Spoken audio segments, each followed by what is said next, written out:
Hello বন্ধুরা, আমাদের all in one YouTube চ্যানেলে আপনাদের স্বাগতম।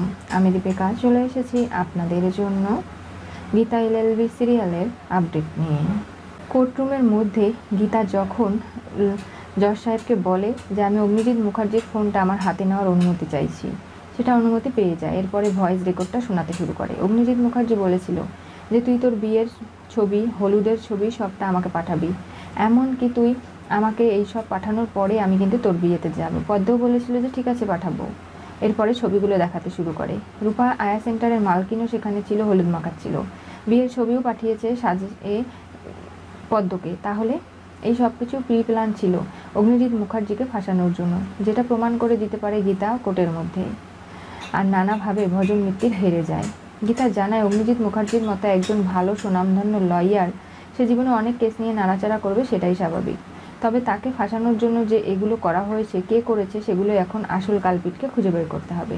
আর এরপরেই বেল দাবি করলে গীতার সমস্ত সাক্ষ্য প্রমাণের উপর নির্ভর করে কোর্ট বেল দিয়ে দেয় অগ্নিজিৎ মুখার্জিকে। অগ্নিজিৎ মুখার্জি মাথা নত করে গীতার সামনে, যে এত একটা ইম্পর্টেন্ট কেস থেকে অগ্নিজিৎ মুখার্জিকে বেল করালো। গীতা কত বড় একজন লয়ার হয়ে গেছে, অগ্নিজিৎ তার কাছে মাথা নত করতে বাধ্য হলো।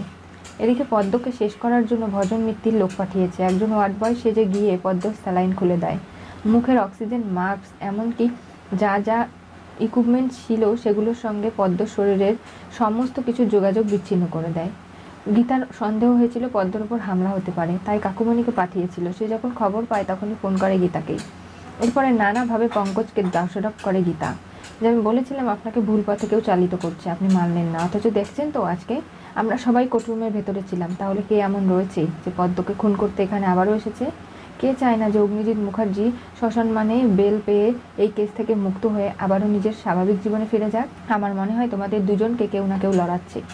আমি ইনভেস্টিগেশন অফিসার, আমি ইনভেস্টিগেশন করে দেখব, কিন্তু পদ্ম যদি শেষ হয়ে যেত তাহলে ইনভেস্টিগেশন করে আপনি কি করতেন? আমার প্রশ্নের উত্তর দিন। আর তাছাড়া এই গীতাকে এত সহজে হারানো যাবে না, সে সত্যের প্রতীক। আর আমি জানি যে আসল কালপিটকে ধরতে হলে আমাকে কি করতে হবে। আমি না আমার মতো করে ইনভেস্টিগেশন করব। কি হতে চলেছে গীতা এলএলবি সিরিয়ালের পরবর্তী টুইস্টে?